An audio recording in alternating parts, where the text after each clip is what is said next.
বাংলাদেশে একটি বন্যা হচ্ছে, সেই কারণে আমাদের বাংলাদেশ জাতীয়তাবাদী দল বিএনপির যে প্রতিষ্ঠাবার্ষিকী আমরা জাঁকজমকভাবে করার কথা ছিল, সেটা আমাদের দল থেকে সিদ্ধান্ত হয় যে প্রতিষ্ঠাবার্ষিকী স্থগিত করা হয়।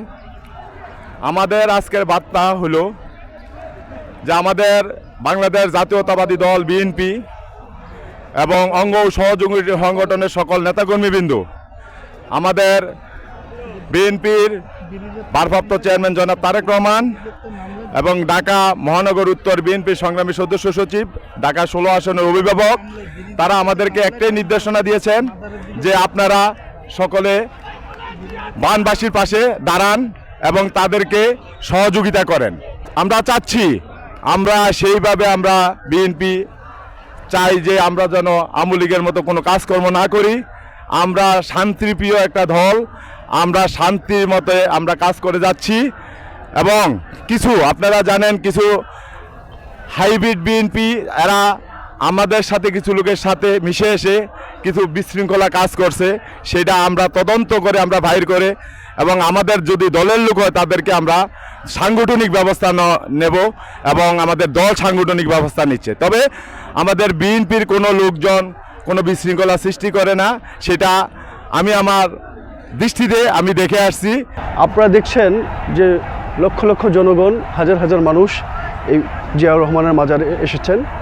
আমরা মনে করি এই প্রতিষ্ঠাবার্ষিকী দিয়ে আমরা শপথ নিব যে একটি সুন্দর নতুন বাংলাদেশকে, তারেক রহমানের যে চিন্তা চেতনা, তার নতুন বাংলাদেশ উপহার দেওয়ার জন্য আমরা তারেক রহমানকে, এই জনগণ আমরা সহযোগিতা করব, যেন তারেক রহমান একটি সুন্দর বাংলাদেশ গড়তে পারে, ভোটের অধিকার নিশ্চিত করতে পারে, মানুষ যেন শান্তিতে নিরাপদে বসবাস করতে পারে, দ্রব্যমূল্য থেকে সকল কিছু যেন নিয়ন্ত্রণে থাকে।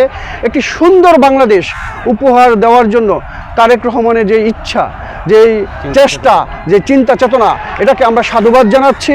এবং আজকে এই প্রতিষ্ঠাবার্ষিকী দেখেন আপনি, আমাদের সারা বাংলাদেশে এই আজকে মাজারের প্রোগ্রাম বাদে সকল কর্মসূচি কিন্তু স্থগিত করা হয়েছে শুধু বন্যা দুর্গতদের কারণে। আপনি দেখেন আমাদের প্রত্যেকটি জাতীয় নেতৃবৃন্দ আজকে প্রতিষ্ঠাবার্ষিকীতে তারা গুরুত্ব দিচ্ছে না, কিন্তু তারা এই বন্যা দুর্গত মানুষের পাশে দাঁড়িয়েছে। গ্রামগঞ্জে হাটে ঘাটে যেভাবে তারা এক কোমর পানির ভিতরে নেমে এক হাঁটু তারা এই মানুষের মাঝে ত্রাণ বিতরণ করছে, এটা তারেক রহমানের নির্দেশ, বেগম খালেদার নির্দেশ। তা আমরা মনে করি আজকের এই প্রতিষ্ঠাবার্ষিকী থেকে আমরা সন্ত্রাসমুক্ত, চাঁদাবাজ মুক্ত, একটি জঞ্জাল মুক্ত একটি সুন্দর বাংলাদেশ দেখতে চাই। বিএনপির জন্মদিন, শহীদ রাষ্ট্রপতি জিয়াউর রহমান 46 বছর আগে এই বিএনপি গঠন করেছিলেন। আজকে আমরা দীর্ঘ 17 বছর যেই জগদ্দর পাথরের মতো বিনা ভোটের সরকার বসেছিল, সেটাকে আজকে আল্লাহর রহমতে বাংলাদেশের ছাত্র সমাজ এবং বাংলাদেশের সাধারণ মানুষ সহ আজকে বাংলাদেশ থেকে তাকে উদ্ঘাট করা হয়েছে। এবং আজকে আমি এই বিএনপির প্রতিষ্ঠাবার্ষিকী উপলক্ষে একটাই আমাদের দেশনায়ক জনাব তারেক রহমানের পক্ষ থেকে যে বার্তা, আমরা বাংলাদেশের মানুষ আজকে শান্তিপ্রিয়ভাবে এদেশের মানুষের পাশে থাকব এবং এদেশের মানুষের যাতে সুন্দরভাবে এবং সুশৃঙ্খলভাবে বাংলাদেশের মানুষ যাতে শান্তির নিঃশ্বাস নিতে পারে, সেদিকে আমরা লক্ষ্য করব।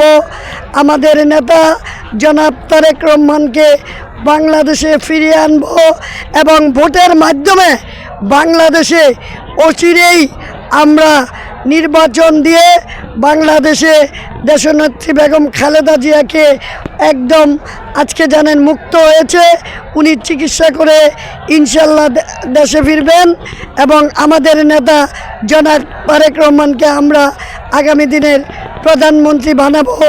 এবং আমি আমার পক্ষ থেকে আমি জাতীয়তাবাদী দল বিএনপির পক্ষ থেকে রামপুরা থানা বিএনপির যুগ্ম আহ্বায়ক আমি বলবো, সারা বাংলাদেশের জিয়ার সৈনিকদেরকে খুবই কৌশলভাবে এগোতে হবে, কারণ বাংলাদেশে এখনও কিছু আওয়ামী লীগের কীটপতঙ্গ রয়ে গিয়েছে এবং কিছু সুবিধাবাদী লোক এখনও নাড়াচাড়া দিয়ে উঠছে। আপনারা দেখতে পাচ্ছেন যে আনসারের বেশে কয়েকদিন আগে ওরা ফিরে এসেছিল। ওরা বিভিন্ন রূপ নিয়ে বাংলাদেশে সেই আওয়ামী লীগ, যুবলীগ, ছাত্রলীগ ফিরে যাতে আসতে না পারে সেদিকে আমাদের লক্ষ্য রাখতে হবে। এই হলো আমাদের বার্তা।